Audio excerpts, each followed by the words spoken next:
We should have been better prepared is something I've heard a lot in gaming, and while you can't always have the correct gear, items, or spells on hand, at the very least you can come up with some basic tactics to get you through difficult encounters.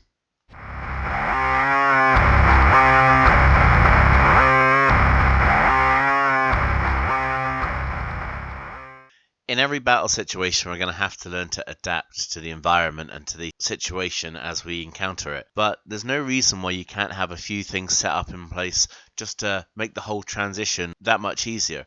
It's not just the fact that you want to have an easy ride in battle, but at the same time, you want to have an easier ride at the gaming table. You have to understand that when combat gets bogged down, when people aren't really sure what to do, there's time gets wasted as people are thinking, there's frustration that you have to deal with, and it just makes it that much more harder. When you've got a fallback strategy that all your team can kind of get behind, then it makes it that much easier and that much more flowing for the game, and then you can actually get more done. So having these little backup strategies, actually not a bad idea, just to make it that much more enjoyable and just to get that much more out of your session.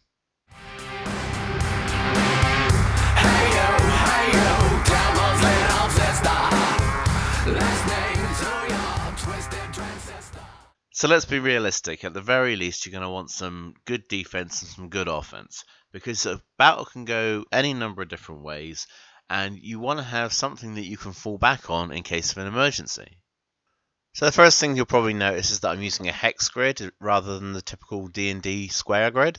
Square grid works great for dungeon encounters, but when you get out of the dungeon and back onto the surface again, I think the hex grid is something that you want to get into the habit of using, because you get quite a bit of versatility out of it for a start.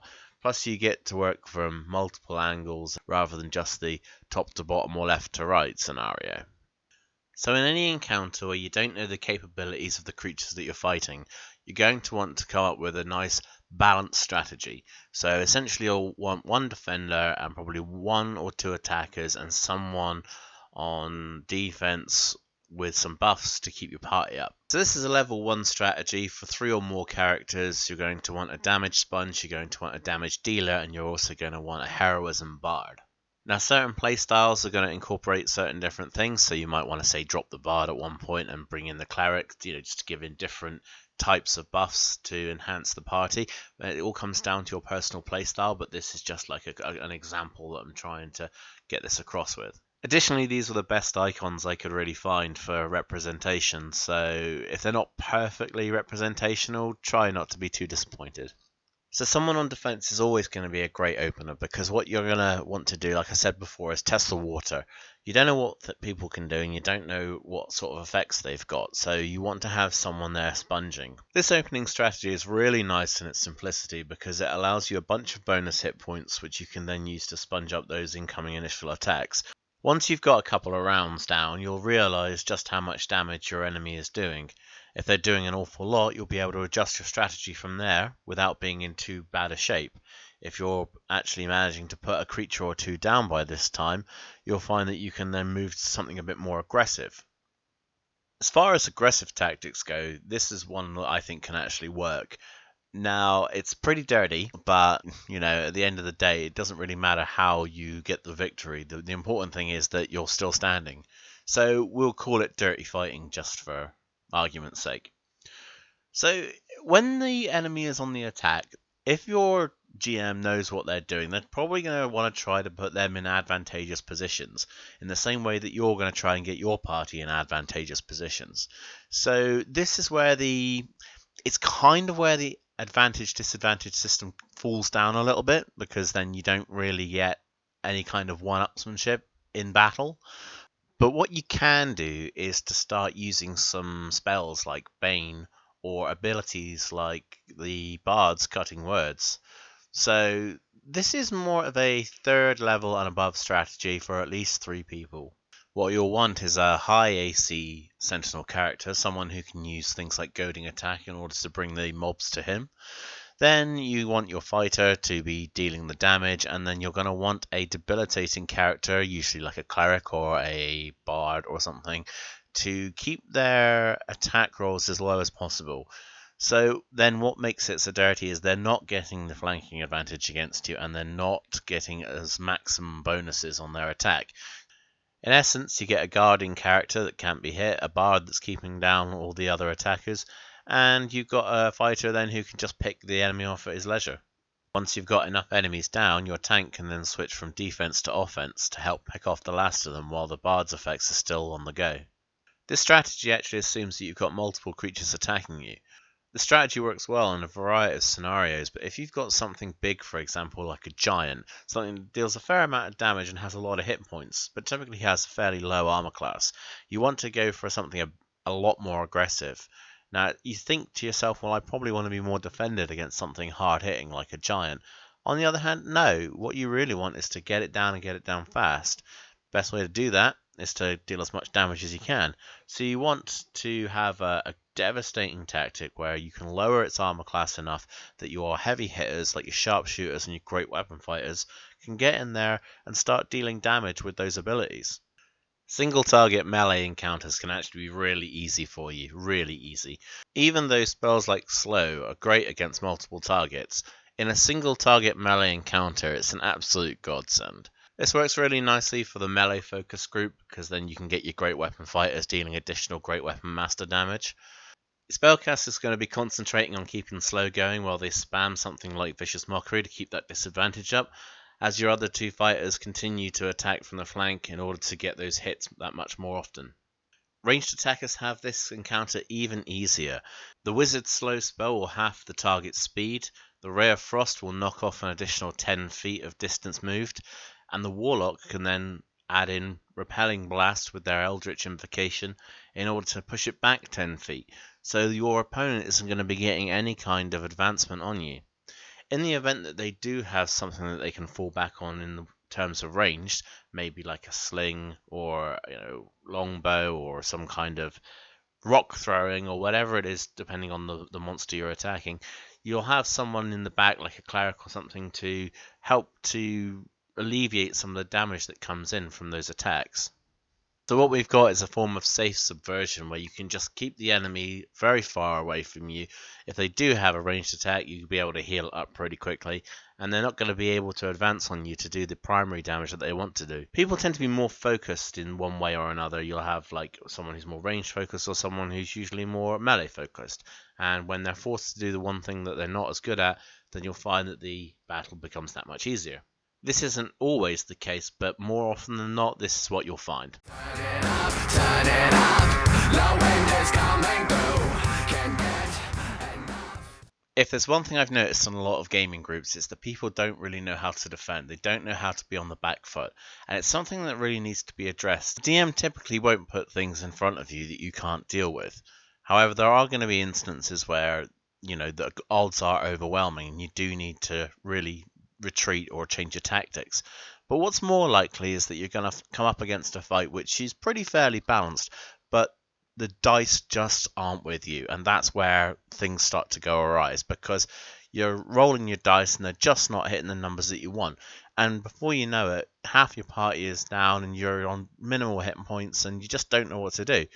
So what we really need to consider is how to bring yourself back from the brink when these situations occur, when the dice just aren't trying to be helpful. So typical defensive tactics usually involve finding cover. However, cover isn't always going to be available, and in those instances that's when you're going to need some kind of fallback strategy.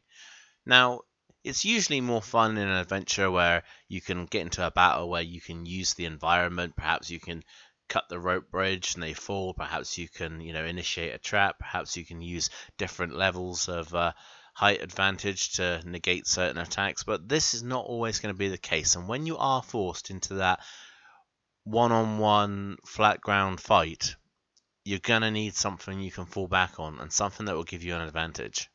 So with the right opening strategy, chances are you would have had a good opportunity to scout out how your enemies are attacking and what it is they can do to you. But unfortunately, there are going to be these times where you just get surprised. People get the drop on you and you end up taking a whole heap of damage in the first round. You need to be able to quickly recover so that you can even the odds a bit. First things first, you're going to want to set up a decent defensive wall. You're going to need to get your tank, sentinel, or damage sponge up front, along with some kind of off-tanker like a paladin or something. At this point, you're going to need someone in the back doing some healing, and maybe your off-tank is going to have some healing of their own, which they can add into the mix. Your primary tank, however, does need to concentrate on full defense, and if you're not actually using any actions and you're able to get healing or stuff through bonus actions, make sure that the guys in the front are taking things like the dodge action. This is going to reduce the amount of times they get hit and allow the people who are doing the healing to increase the amount of hit points that the party has. In the event that dodge isn't an applicable action, say for example the opponent already has a decent advantage over you, try to make sure they're using something like Blade Ward. You want to be mitigating damage if you're being forced to take it. So if people are hitting you regardless, then you want to make sure that you're getting as little damage as possible. So Barbarian Rage or Blade Ward if you've got it. These are the things that stop you from being hurt badly. This form of protection, however, isn't going to last forever, and you only want to make use of it for a couple of rounds before you switch to a different tactic. Once the enemy sees that you're on the back foot, they're going to keep pressing the attack until they can weigh you down. So you need just enough time to give yourselves enough hit points to get back into the fight.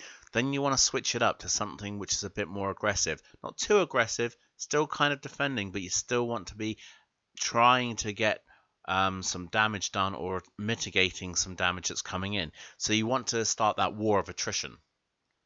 Pallies and Lawbards can actually get access to Aura of Vitality, and they both naturally get access to Heroism as well. These are actually pretty good spells to keep under your belt in the event that you do get ambushed. It takes some of the pressure off the cleric, meaning he or she doesn't have to do all the work in keeping the party refreshed. And what it also allows is for 2 or 3 members to be instantly starting to heal up or add some temporary hit points to the pack. Likewise, a Battle Master with the Rally ability is great in a War of Attrition. As he's obviously going to be dealing a little bit of damage and helping to bring things down, those additional temporary hit points which he can spread around the party are going to come in really handy. Once your party is out of that critical phase and you're on to somewhere around about 1/3 or half hit points, then you can start to mix it up and start to try to change the battle in your favor, start to try and even the odds somewhat. I've heard it said that turnabout is fair play. So while your defender keeps doing what he's doing, your cleric can move away from healing and start moving on to buffing the rest of the party. Once you're in a decent position, you've got enough hit points, you can also get the wizard to stop debilitating the opponents and start working on actually debuffing them by reducing things like their armor class. Remember guys, it's slow and steady is what wins the race. Be sure to go for one target at a time, and always, if you can, try to target the source of their advantage. Once that target's dispatched, make sure you use your footwork.